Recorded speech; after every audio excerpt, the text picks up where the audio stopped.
You're listening to Zoom the TBT with Charge and Hayner. This is Zoom the TBT with Charge and Hayner on a fine evening. You guys listen to this probably in the daytime though. Charge, what is up, my man? Oh, not too much. A lot of news this week. Signing week with the TBT, so things are starting to take shape. A little more information out there, so it's about time we do our very, very early first cut bracketology. And while we're a little behind in content, we're catching up. Usually our bracketology is a couple weeks before us. So we're not really that far behind. And it's a pretty interesting bracket. One thing we're noticing as we started looking at this is that it's really a bit of a mess. Before we do the show real quick, this episode's sponsored by the Film Together. The code FundMe is on right there on the sheet. You'll see there's a tag, so go ahead and give them a little bit of money so they're nice enough to sponsors. Okay, real quick though. Again, looking at these regions you've got, the dates, we've been through this before. 7 regions, one's a double. A lot of our usual suspects. The new regions being Louisville and Lubbock, which are the two ones that are new to this year. Very exciting stuff. Couple of great alumni teams. One new alumni team in the Ville. That gets us right to our hosts. You got 5 on the top, which are the Shocks, Zip 'em Up, Boeheims, Best Virginia, and the Red Scare. Those are all repeating. Your new hosts are Mastery, which is a Kansas alumni, the Air Raiders, which is your Texas Tech alumni, and the Ville, which is self-explanatory, the most evil team in the whole tournament, the Louisville Cardinals. So again, the one we're going to have a bounty on, or I'm going to have a bounty on this whole time. So Charge, we're going to get right into this, though, because I'm going to make this a little tighter than usual. We have some preseason number 1 seeds. Now, the hosts are pretty well represented, but we started bringing these up. We have the Shocks and the Mass as the ones in Wichita, the Raiders in Lubbock, Zip 'em Up in the Xavier one, and then no real surprises. Syracuse doesn't get their own 1 seed. The defending champs, Blue Collar U, an obvious 1 seed. They're defending champs. They have to get the 1 seed. Gutter Cats always come to play. It's the former Team Hines mixed with the brain trust of the Broad Street Bullies. So yeah, a really nice brain trust, a really solid team. So Gutter Cats being number 1 in the Ville isn't that a big deal. And Sideline as a very close vote over Best Virginia, which may or may not hold. But fair thing, we did go matchup hunting. So if you see your team off the seed line, the matchup hunting might have been wide. And of course, the Red Scare at Dayton. So Charge, of these, do you see these 1 seeds being more or less soft or not ending up as a 1 seed when the final bracket's released? Yeah, there's probably 2 that stick out to me, which would disagree on this one, but you said it was really close. Sideline Cancer, I don't think is going to be a number 1 seed after this is all said and done. Main reason they went out in the second round last year. Best Virginia obviously went on to the final 8. Best Virginia's at home, so I really think they'll move into that number 1 spot, and we'll talk about that when we get into bracket. And Gutter Cat Gangs, I think, will drop down a little bit as well because that Ville team is really, really, really good, and I think they're going to continue to bolster the roster and probably be one of the teams to beat this year. So they're a contender right out of the gate. That really values my bounty on the Ville even higher. I'm not so sure about the Gutter Cats and Louisville thing. I think we'll have a discussion on that the whole way through. But I will say the Sideline Cancer thing was a matchup hunting thing. That really is sort of a 2 push to 1 to push matchups. And when we get into the regions, we'll talk about exactly why that is. Now, we'll get right into the regions. Now, one quick thing to mention, Charge. The regions were imbalanced so far in applications. Some had 19, some had 7. So we played a little bit of matchmaking and travel agent, correct? Yeah. Obviously, this early in the game, and we saw this last year and years prior. These kind of Wichitas of the world are the last ones to fill up. It is a little more remote, but once things start to take form and teams see they can't get into their preferred region, we'll see people move. And so Hayner took a really good cut of moving people around, so we get some good balanced brackets, and that's really going to be the reality of it. So we were not 100% sure what teams will move, but teams will move, and Hayner did a really nice job taking that cut for us. So the real quick thing to remember here too as well is, so we did do some matchup hunting and we did some moving. So, and what's the charge? What we always tell people, we don't know anything, correct? This is all just us making it up. We're not the selection committee.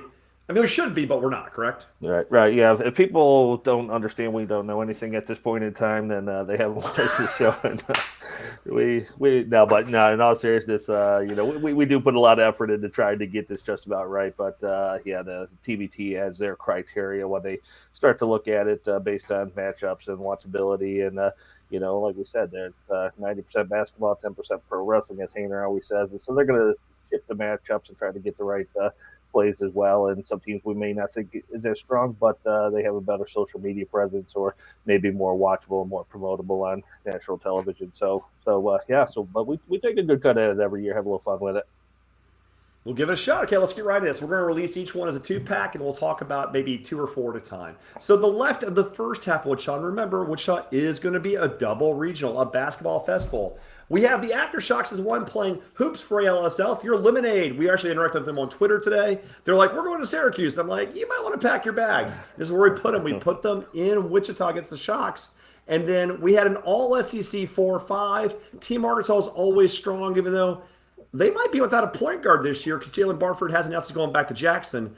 And show me a really nice new team making this an all-SEC 4-5 matchup of the Arkansas versus Mizzou alumni. So, Charge, anything about that really exciting to you? Yeah, no, I think this one's pretty straightforward. The way that this one was cut. You mentioned the couple of notes I have on here is I'm a little concerned with Team Arkansas this year. Right now in their roster, they're only showing Chris Coffey, but obviously Barford leaving is huge. Hannah's kind of was in and out at different times in the past, so I'm a little concerned at what roster they're going to draw together. So, but overall minor, you haven't showed the other side yet, but I think Team Arkansas may drop and a couple other teams may move up a little bit. Yeah. So talk about that, and this is a good time to mention that Autism Army has not entered yet.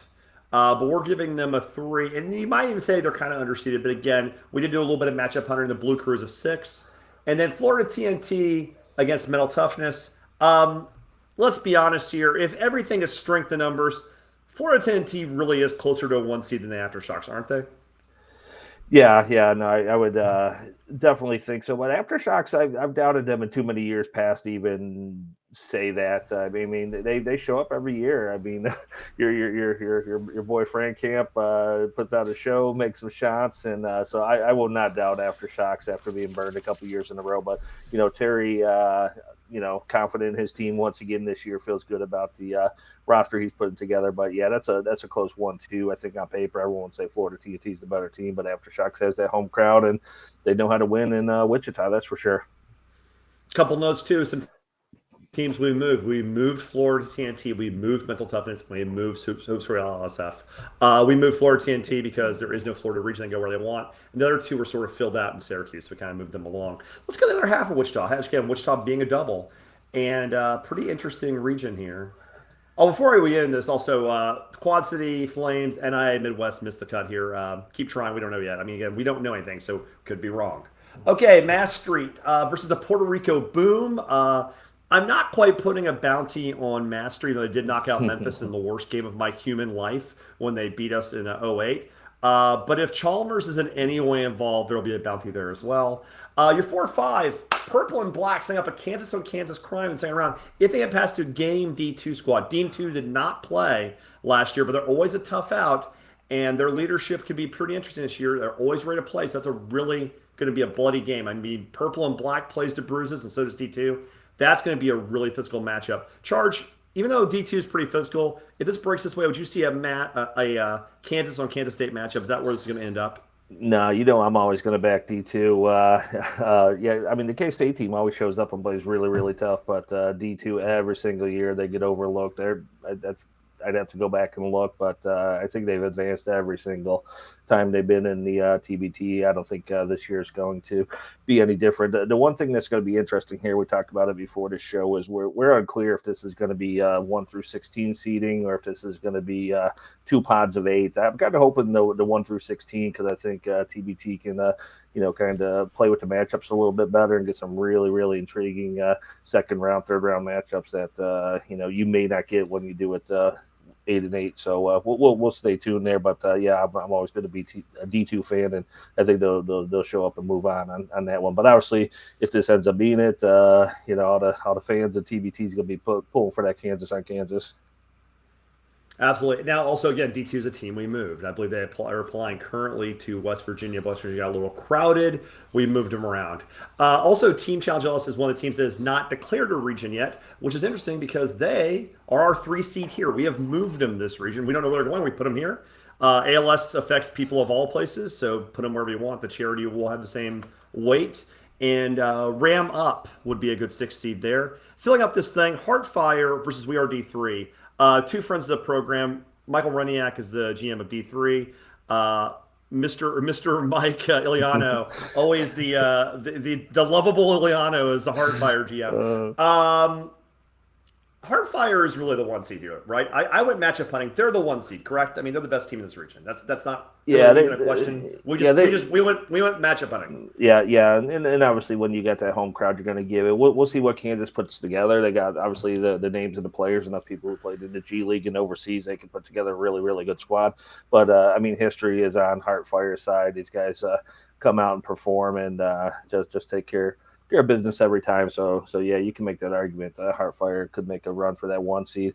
I would love to see D2, D3 in the first round and really make that match happen. I think that would be tried to make that happen. It's got to happen this year. I mean, they're both quite work. Both great teams, great guys. I think I don't know how far you can push Challenge ALS back, but they've struggled in recent years. They haven't been as strong as they have been in the past, so you may be able to play with that a little bit. But I'd love to see D2, D3 in the opening round. It'd be fun. It'd be a great story, good narratives, and it'd be spirited matchup. I mean, we could have done, and this is the thing we could have done. I don't want to put Ram up to a 7.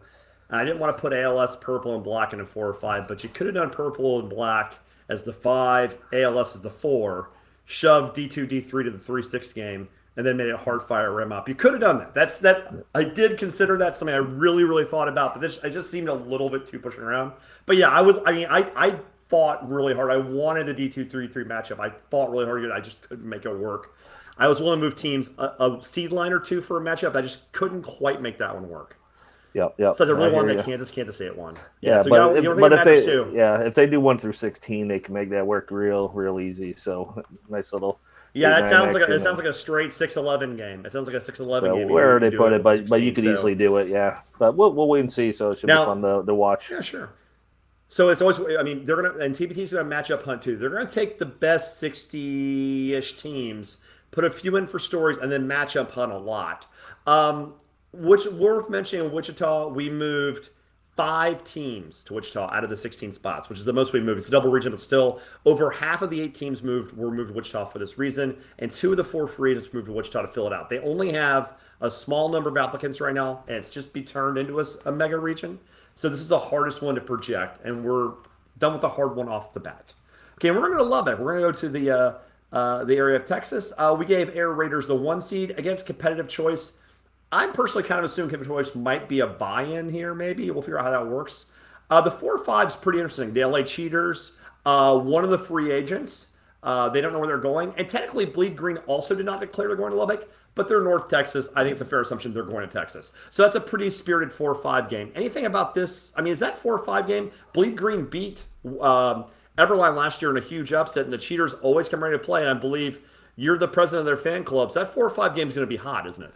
Yeah. I hope they don't play each other because, I mean, Bleed Green played amazing last year. I think they were one of the biggest surprises of the tournament. If they can come back just as strong, I'd really love to see the Texas Tech Bleed Green game. There's a little bit of trash talk between those teams last year. So, I forgot about that. Yeah, they were going pretty good, but Cheaters is tough. So that's a matchup you may not want to see in the first round. So that may get reshuffled a little bit to try to get that 1-5 or 1-4 wherever Bleed Green is. But that'd be a crazy game if they match that up. I mean, it depends on the strength of one of the other. We can talk about the rest of. Let's get the rest of the backups. We'll talk about this in a minute. So the Enchantment against HBCU. This is the 6th team we have moved because there are historically black colleges throughout the South. I know that their leadership is based in the Northeast, but I think the team might have enough backing to move. And I think they play anywhere. They're great teams. So they can go anywhere, I think. And I think there will be a good fan base for them in Texas. And it was hard to find teams that fill out Texas. There weren't a lot of teams that really belonged in my mind. I mean, there's a lot of teams that are still trying to shuffled around. And then Austin Zone, we gave them a 2 seed. We're just trusting that a team as good as Texas can get a good team. And the Cape Town Tigers were the 7th team we moved. Since they're based in Africa, they can kind of go anywhere. We put them in Texas to fill out the bracket. They did leave some good teams on the cutting point, though. The B1 Ballers, a former buy-in team, always good. Men of Honor, which we both agree really needs to go back to the Fort Hood Wounded Warriors and make that the name, because that name has a little more cachet, personally, especially since Fort Hood is in Texas. I mean, I know Sed and Brian listen to the show, change the name back, do it now. That's my opinion, which is worth nothing. And in the lab, also, so before we get into the bracket, what are the teams that are on the cut line? Name 1 or 2 that really have a chance to rise above, if any come to mind. Yeah, I still think In the Lab's going to be in. Their roster's starting to come together, and it's not household names. It doesn't mean these guys can't play; they can't be competitive. But I think the brand is there, and that may get them over the line just from that standpoint. So I think if anyone moves off the edge here, it's going to be In the Lab. I think B1 and Men of Honor / Fort Hood Wounded Warriors are unfortunately probably going to be on the outside looking in on this one. But, once again, there's still teams developing. I forgot to look it up, but I know Nevada threw their name in. I came after looking to play Wichita or Lubbock, but there's been we're up to 103 teams. Nevada, as in University of Nevada or University of Las Vegas? Nevada plus, yeah. So that may be the a Wolfpack. Fit, going over there. So things are moving so fast. We're up to 103 teams now, and that one either hit last night or the night before. So I did we'll keep an eye on Team. that. I didn't catch Nevada. Yeah, City Team. Okay, the 2 new ones today were City Team and Hoops, the team formerly known as Peoria All Stars, have got in since the last time we talked. In Hoopville Warriors, which we'll talk about. So there's these teams that have some good legacy, TBT vibes to them that are strong. So those are going to be some of the ones that if people need to move around or shove around, I think of Peoria is one that they've done right by the TBT in the past and filled in on little to no notice and played well. And Hoopville always does much of the same too. So those I think they're going to still have legs up on the B1s and the Men of Honors of the world. It's also interesting to say, even though we have teams running now, every time someone loses their funding, someone loses a player. So a team that you think is a lock at this point in the game doesn't end up making it. So honestly, there's teams that are safely in probably right now that will blow up between here and there. There's going to be 4 spots that come out of air. So if you're out right now, but you have a strong brand, just keep playing. And plus, again, we could be wrong. You might be in. Who knows? Okay, so Lubbock's pretty tight. Which of the alumni teams do you think is going to be the most intriguing of the, let me see, we got 1, 2, 3. We got 4 alumni teams, and of course the blended one, HBSU. Of the Texas and New Mexico teams, which one's the most intriguing to you? I think Texas, the Austin Zone, is going to be a good team when all said and done over there. I think they've got enough talent they can pull from. So I think that's something to watch and see how they build. But Texas Tech, I think this team, we were high on them last year. They played well last year. Mooney plays this year. Hopefully he is able to follow through and play. Obviously they have different things, contracts or commitments, whatever, that players we see now won't play into TBT. That's just the reality of it. But I think if they come right with their whole roster, obviously I think Texas Tech is one that can make a full run to it. Yeah, definitely. I am really, really, really, really curious if Blue Gary can catch lightning in a bottle again. That'd be really interesting to me. Okay, so one more in the top half. We got Xavier in Cincinnati. I would say the fact his name's Xavier because it's the city of Cincinnati, but whatever. It's not a huge deal. Speaking of Xavier, 1 seed goes zip up. Had a great first round last time. Knocked off sideline cancer. Really solid team. We're bringing back defeat diabetes. The bottom of this is pretty soft, I think, though. So there's no guarantee they're going to make it in. I think there might be some room at the in Xavier. In fact, we did move 1 team there. We'll get to that in a minute. 4 or 5, Nasty Natty versus Bronner's team, about billions. The problem. Natty's got a much better roster so far looking like this year. They seem to have some more players this year. Are you impressed with how they're improving their roster this year? Yeah, it's one of those ones. I was really high on their team last year as well, and unfortunately, we were just talking about the same thing with Mooney. Trey, and these guys are just familiar to me because I follow them. But Trey Scott, played with the Charge, and he was on the roster last year and ended up not playing in the TBT. But on the surface, I mean, the Nasty Natty team is really, really good team. So depending on what else fills out here, they may try to, move that from a 1-4 and play it a little bit differently if they think they can advance a little bit further. But solid team, and I think about Billions gets a little bit better every year too. I don't know if they're going to quite get enough to win a first round game yet, but I like what they do. They get a little creative and get some different pieces every year to try to be competitive. Yeah, I think it's a nice new brand that's trying to evolve. And another thing on the other side, the last of our official move teams was the Crew. We moved them out of. They were playing to Louisville. Louisville got a little crowded. We moved them to Cincinnati. Xavier. True story. I looked it up. Actually, Cincinnati is a closer drive to Valpo than Louisville anyway. It's an hour closer. I looked it up. I was curious. Yeah, it actually is a little closer. So we did you a favor. We saved you an hour driving, and we fed you to ETSU. ETSU obviously had a massive loss. They lost their star player to underdogs. That's going to hurt a lot. But they still play a high intensity game of ball. They still have their shot makers, so they're still going to be a really good team. But that's going to hurt a little bit. And they're probably closer to the 2 line here, maybe. But probably not, because the money team is probably going to get that 2 line. That's a really solid squad. With Team DRC, I think we think they might be the buy team there, so I might fill out that bracket. So the buy in Xavier might be bought already. Charge, you said putting Xavier and Natty alumni, zip them up, and Nasty Natty on separate sides might work. Looking at, you have to find a home for the money team. Are you so sure about that? It's risky, but yeah. I mean, the money team's going to have a good team, but, once again, they had that one really, I can't remember what year that was, 2 years ago. Ledbetter was basically hitting every shot and going berserk, made that nice run. I think it was last year. I can't remember where they finished, but, they're either hot or cold. They're either going to, go to the final 8, or they're going to duck out in the first or second round and see how that goes. But I think the story here is going to be the Buccaneers and how confident TBT is that they can perform at a high level. I'm sure our buddy Walt is excited that Bo Hodges is going to be the guy over there, so he won't be a fantasy steal for Walt this year when we get that game up and running. But I'll keep my eye on him this year. But this is a tough little bracket. And DRC is going to be better than they have been in a long time. But this one I think is going to be pretty fluid. I think Zip 'em Up's going to stay right where they are. But I think as you start looking 2 through 7-ish, that's going to be very fluid based on matchup and what the final rosters look like. Yeah, I think ETSU losing Bradford's going to hurt a lot. Having said that, they're still going to be really good. And the thing is, the way they play, and we've seen them live because they've been in West Virginia a couple of years, so we've seen them live right in front of us, and they play really intense ball. So losing one guy might not hurt them as much, but it's not going to help. So I feel pretty confident they're going to find a way to put the Natty and Zip 'em Up in a second round closing course to get that crosstown rivalry. But okay, that's the first half. We're halfway through. Let's get to the next round of Syracuse, which is the one thing I know for a fact I'm going to Syracuse. I will be in Syracuse. That's one place I will be because the missus says we have to go.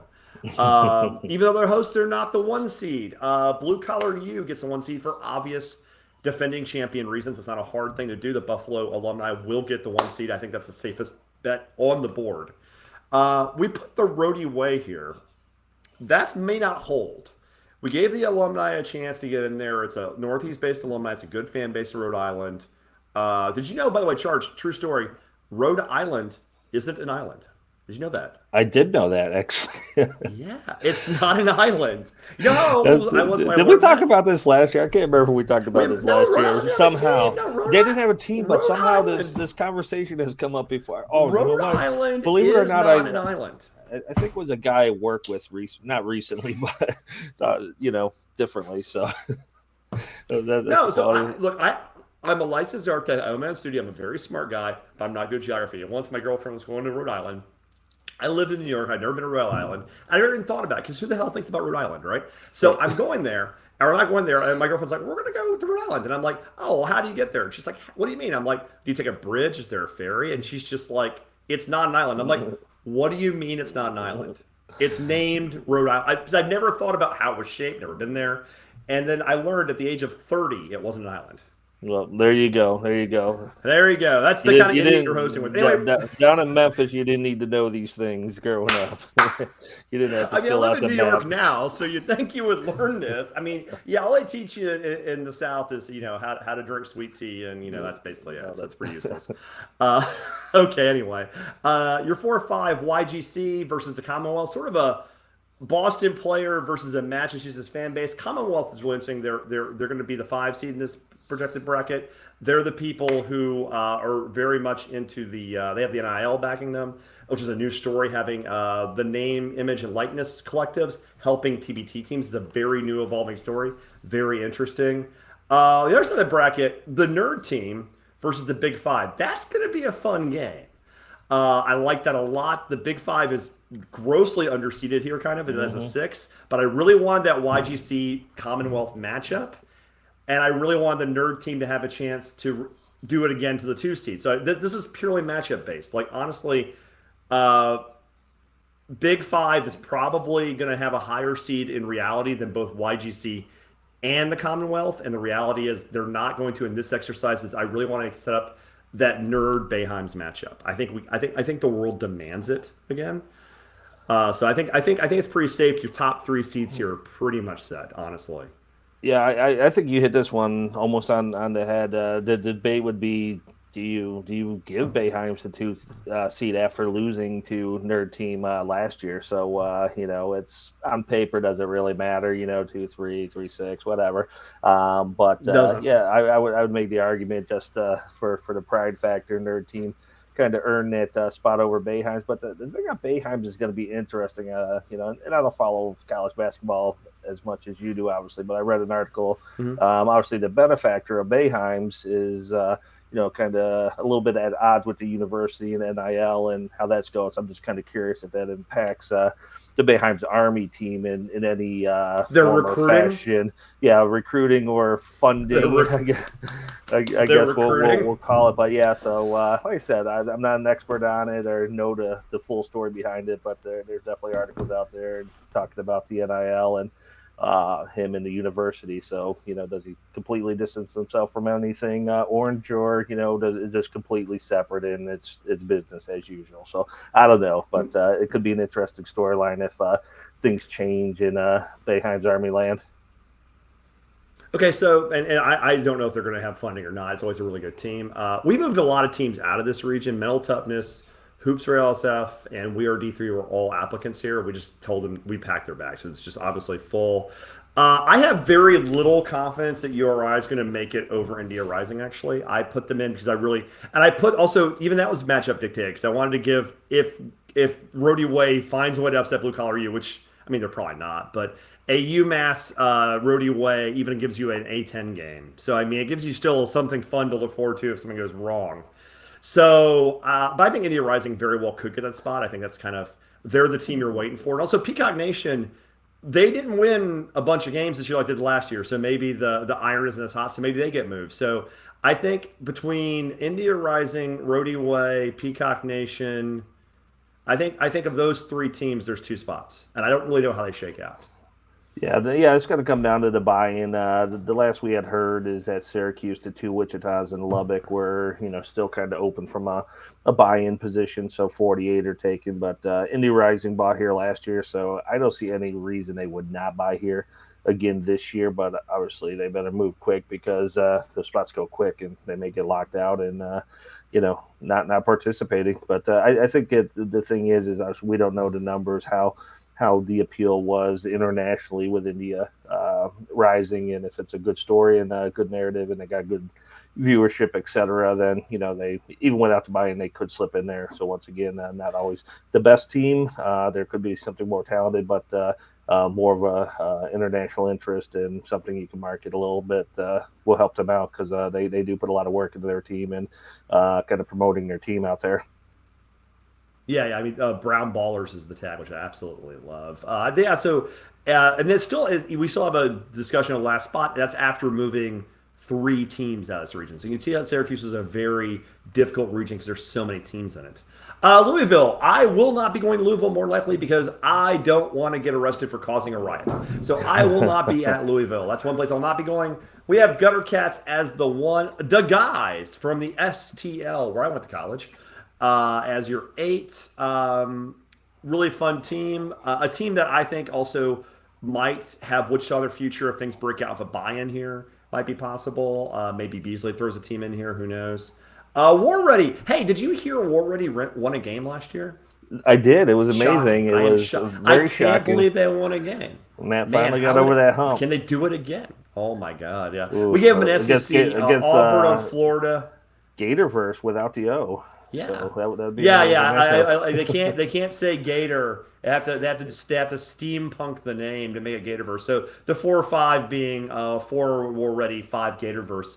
Yeah, I think generally we're talking about that'd be a really fun high octane matchup. I mean, I love the left side of the bracket. It's so much fun. You've got the Gutter Cats, which are backed by all of the money that's in NFTs now. All of the money in NFTs. So much money.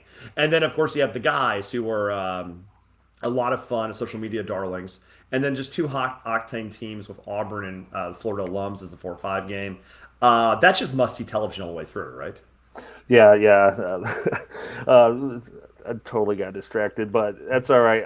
Just for the hundreds of new followers we have here this year, the Gutter Cat Gang, just for everyone's memory, is Team Hines kind of based. So Kyle Hines and his crew typically put that team together, and so that's the type of international flair you're going to get from Gutter Cats. And I mentioned I don't think they'll be the one. But they're a solid 1-2 every year. But I would love to see War Ready and Gatorverse in the first round. That'd be a solid matchup. I think they'll make it happen too. You want to see some SEC on SEC crime? That's what I want to see. I don't like the Southeastern Conference, so make them fight each other. Sounds like a lot of fun. Number 3, Upperline Drive, always a solid team. They did lose in the first round last year though, so we penalized them a seed line. I can't see them rising above 3 with the Louisville Gutter Cats. I just can't. They'll be good, but I don't think the 1 or 2s in their wheelhouse. And even though they're underdogs with Bradford and with Barford are probably better than a 6, I really wanted that War Ready 4-5 game. So not only has Upperline bumped down to 3, we have gifted them Jalen Barford to shout out Bradford. You're so love nice. you guys. Love you, Jake. Love you, Matt. Enjoy these guys. Like that's gonna be a bloodshed game. That's gonna be if this were their actual bracket, that'd be a rough game for both teams. Yeah, this which is would make just the hosts insane. I because like I said, I've moved this past year, so Louisville is definitely a possibility for me. But if these are the type of teams we're seeing in Louisville, I'm definitely gonna drop in there, and you could debate the 2 seed with DeVille with Gutter Cats. But I mean, you got Russ Smith. So I can't remember what the scoring record is. It's probably whatever. Ridiculous. Yeah, but he may set the TBT scoring record. You got Onawaku on there, Kirk, Siva, your boy.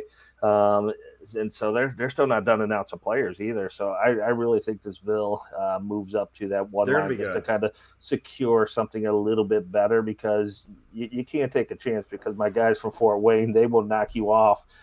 So you cannot sleep on them.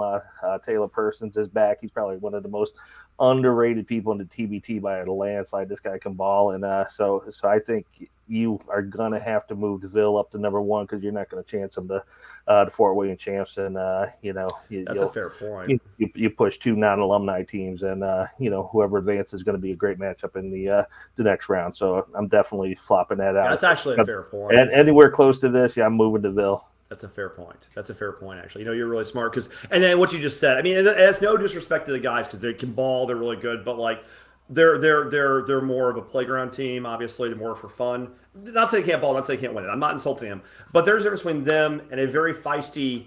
I mean, Fort Wayne as a 7's a joke. They're a great team and they're really good. It just shows you how deep and insane this event is getting, because Fort Wayne wins games every year. They're really solid.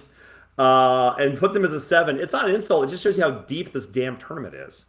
So yeah, the Ville moving to the 1 actually, and moving the Gutter Cats to the 1, or moving them to the 2, makes a lot of sense. We just lost Charge for a minute, so hopefully he comes back. I'm gonna tap dance for a minute. The whole thing is, I know what happened here. He must have dropped off. Internet being what it is.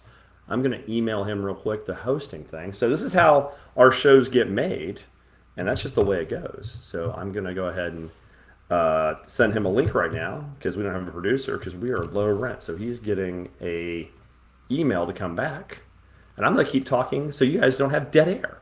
So anyway, that is our thoughts on this, and obviously the city team, ICANN2 Ballers, NBA Michigan, Tennessee Outlaws. Those are all teams that are on the outside looking in. City team made it last year. They're really, really, really quite solid.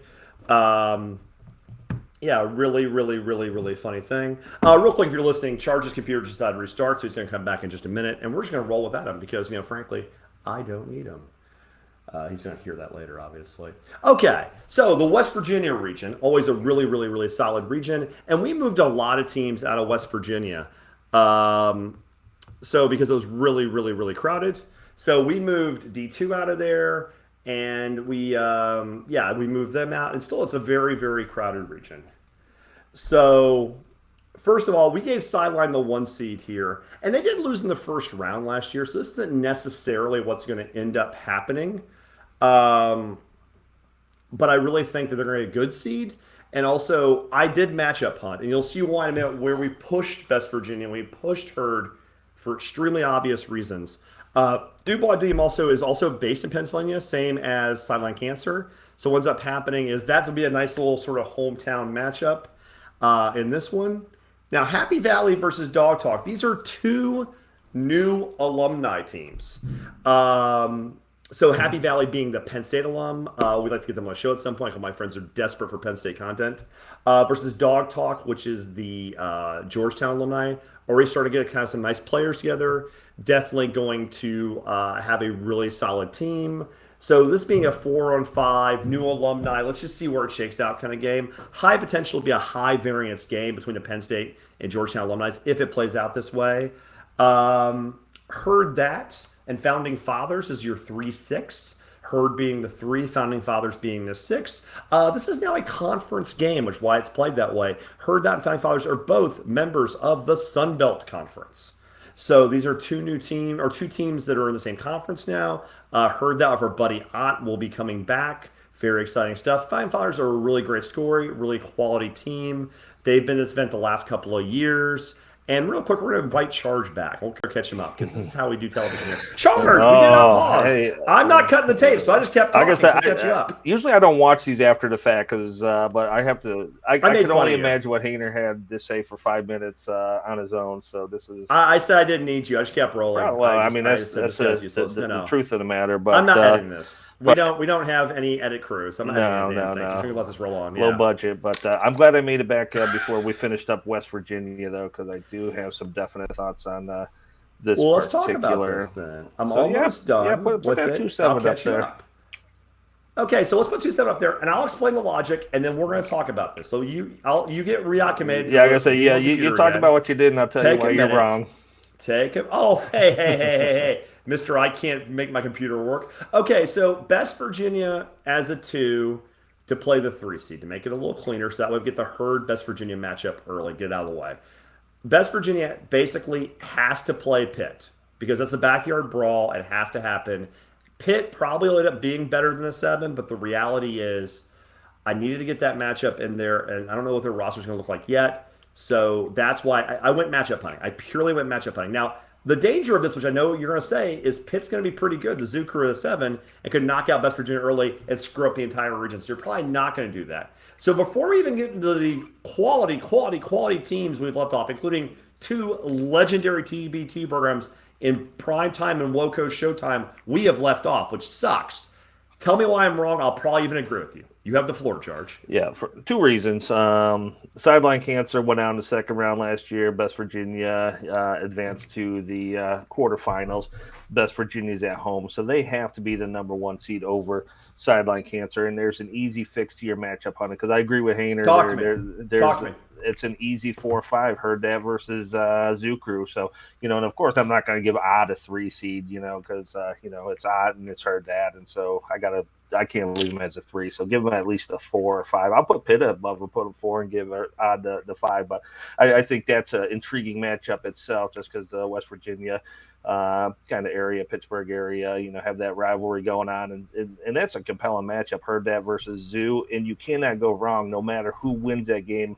Assuming Good point. I like that's Virginia holds serve against Du Bois Dream, then you got a great second round matchup no matter how you slice it. So to me, That's that was not full. bad. And plus, if Hurd and Best Virginia play, you also have a guaranteed gate for the final. So if you did Best Virginia as the 1, Dream as the 8, and then put Hurd and Zoo as the 4 or 5, then I guess what you would do is you would put Sideline as the 2. The 2, yeah, you'd have them at the 2 versus it doesn't matter at that point. You have Founding Fathers as the 7. Happy Valley, Founding Fathers, and because that's still a good 3-6 matchup that you can work on the other 2. Okay. So I don't think that makes sense. That makes sense. And just typical fashion, it just shows how annoying it is because my spreadsheets get all jacked up. Dog Talk is now Dog Town, so we'll have to update that for the next show. So this time of year, names always change. It's a moving target. Goofy. But so they're not Dog I like Talk anymore. I like how their logo looks. I like how their logo looks like the Comic the Insult or Triumph the Insult comic dog. Though I do like that. Like I like the fact that it's Dog Talk. It's not a bulldog. It's a damn Conan dog. I love the fact they came with the right dog. But this is a great region. I think every year West Virginia does not disappoint from a competitive standpoint. The teams that are here typically top tier teams, and it's just good fun basketball every single year. So when you look at what we have here, you're doing well. And you mentioned prime time. So Chris looking to make that comeback this year. That team, Virginia Dream or Dream 34, they released 7 guys today from their roster. So I don't know what these guys do. It's just a little odd. Well, they had 18 dudes on their roster, kind of like maybe they had Orlando, a training camp. Yeah, well, that's what kind of Orlando program was. Maybe they killed a bunch of people. Yeah, so I don't know what's going on there, but primetime players, they're ECBL legends. They're going to win ECBL again this year. So if you have to pick between primetime and Virginia Dream to slot into a backdoor spot here or move, you're going to take primetime all day on this one, in my opinion. But I think the thing to watch is the WOCO showtimes now. The Mize guys. They're not called Mize guys. So you still got Fletcher playing, and you got that. Mm-hmm.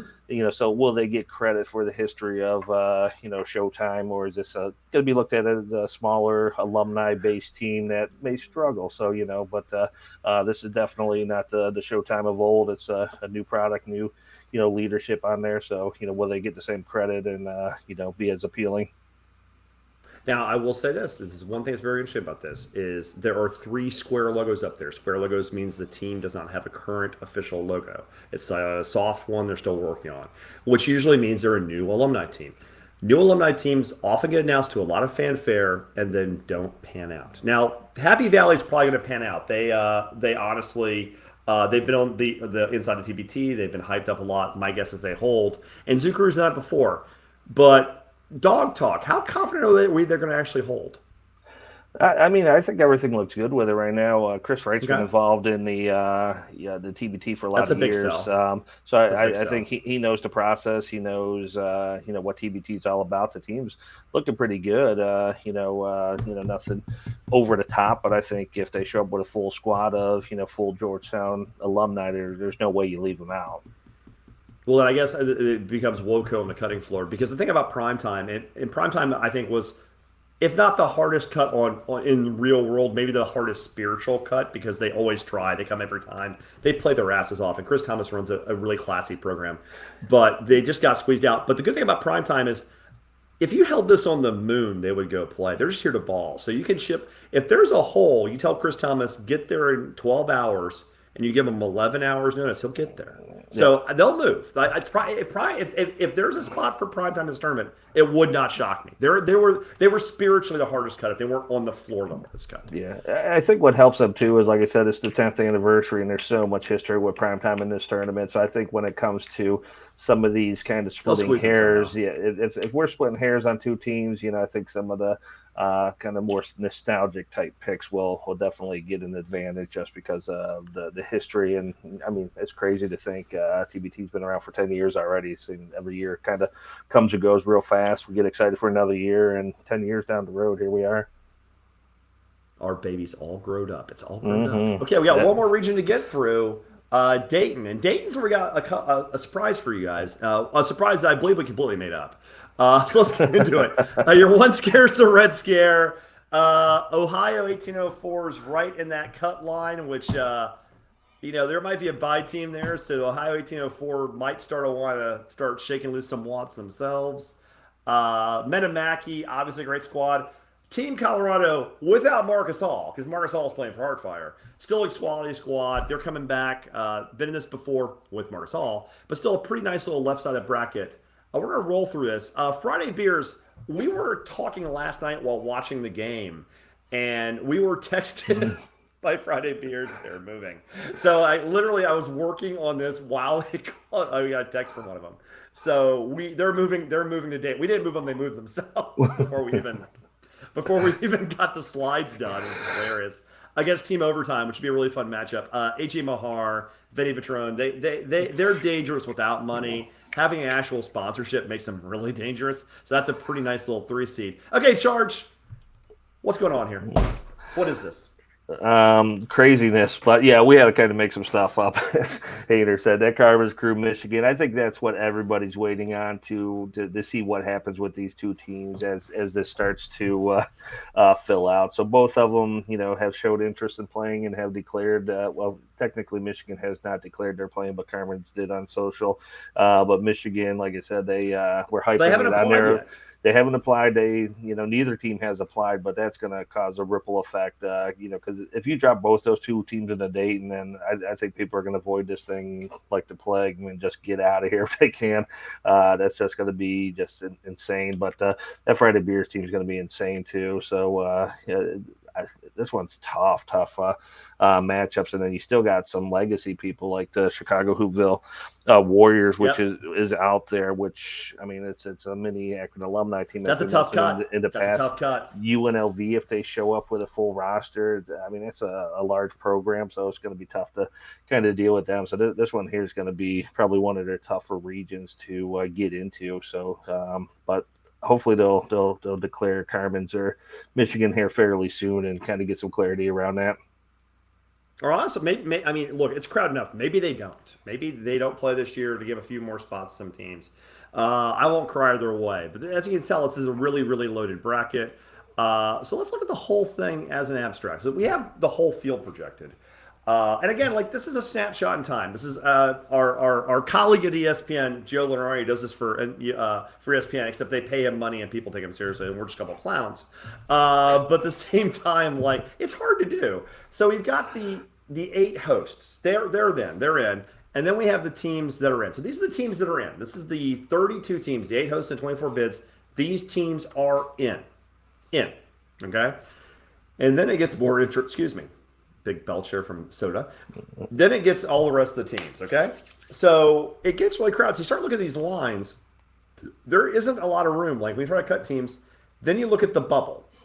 So on the top of that bubble, you got Primetime, India Rising, Woco Showtime, which is now Mize Guys, City Team, Hoopville Warriors, Men of Honor, In the Lab. I just named 6 teams that really kind of belong in this. But who do you cut? I mean, look at the 8 line alone. Do you pack away the lemonade for ASLF? Do you pack diabetes away? Do you tell the guys to go back to the Louis? I mean, it's getting really crowded. I'm kind of almost hoping that Carmen's and Michigan don't play because it gives us 2 more spots to play with. But this is probably the most loaded field we've seen since we've done the show. Yeah, no, absolutely, and I mean, all these teams can play. Some of them got the social media presence, and it's gonna. And I don't think we're done either. There's always more surprises as we start to head towards June 1st. So I think the ones shout out to Team Washington that we know about is obviously Team Washington. just hit the delete button if their application comes through. I think we're done with that show. But I mean, they can put Team Washington and Tubby time, round one matchup of no one cares.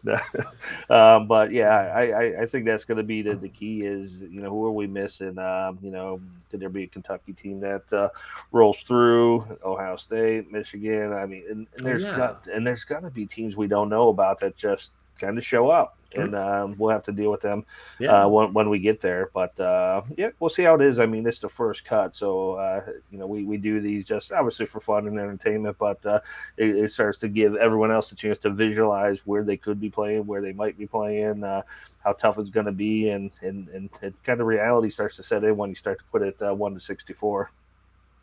Yeah. And I'm sure we got a few wrong and a few right. That's how it works. Charge. We'll get off the soon because we're almost done. I don't want to hold this on too long. But you mentioned going to Louisville. We had talked about going to Wichita. Are you thinking maybe Louisville might be the play? Because I was thinking I could fly from Syracuse directly to Pittsburgh and then just bum around the Midwest for a weekend. Yeah, I mean, if it's that set of teams, I would 100% stay close to home and go to Louisville because skip Wichita. Yeah. So obviously, we like Brandon and what he does with Gunner Cat. DeVille's going to be a amazing story. Matt and Jake at Eberline, Matt at War Ready, the Jackson, Tennessee Underdogs is always entertainment. Garrett and the Fort Wayne Champs. Yes, I would definitely leaning towards Louisville as of right now. What I'm wondering then is if we both go to Louisville instead of Wichita, do you have bail money for me? No, because I'm going to get in a fight. I'm going to get in a fight. No, you're going to behave, and the DeVille is going to make a run. So, I mean, who are you backing?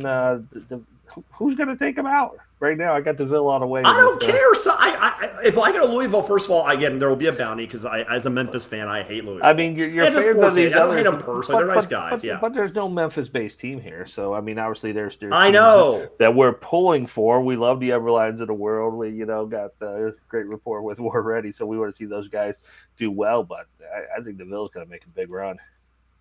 Well, I mean, the Russ signing is just huge. We'll go because we won't do too long. We're already 50 minutes, but the Russ signing, is that the biggest signing so far? That's a sixth signing. The man is a scoring machine. I think that's the story. So obviously it was signing week, and I think the news of Barford and Bradford has a really big impact because you're impacting Jackson, Tennessee, and you're impacting Arkansas. They're underseeded now. But 6 is a joke. They're like 2.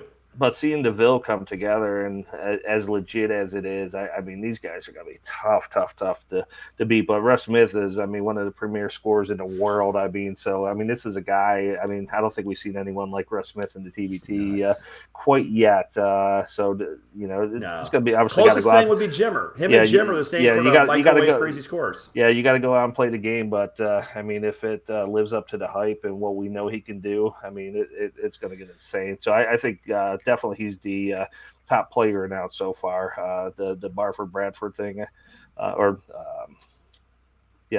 Bradford, too close. Too close together. Every time I go to Killer Bees, I think probably has the biggest impact on Killer Bee backcourt of the Underdogs. But I was glad to heard that is back in and looking to build a solid team because obviously there's some question marks around that with some of their guys getting old, but they feel confident they're going to put something nice together too. So we'll see how it goes. Louisville, Dayton, and West Virginia are all within about 4 hours. You can literally bounce between them day to day. That's kind of where I don't know. We'll talk about it off the camera. No one cares about what's on our travel plans. Okay, so you don't have bail money. That's the conclusion. You can't bail me. No, no. You know how cheap I am. If I give you bail money beforehand, yes, I'll hold on to it and make sure you don't waste it away. You'll bail me out with my own money. Yes, I'll take care of that. I'll make sure that's fine. That's good. You don't sit in there too long. I don't think you'd go to prison. No. I'm a very pretty boy. I will do very well at Christmas. Okay, so on that happy note, this has been Zoom the TBT of Charge and Hainer with our first bracketology of the season. We're going to sign off and see you guys next time. Hope you enjoyed listening to Zoom the TBT with Charge and Hainer. Subscribe to YouTube, follow on Twitter, and give us your money.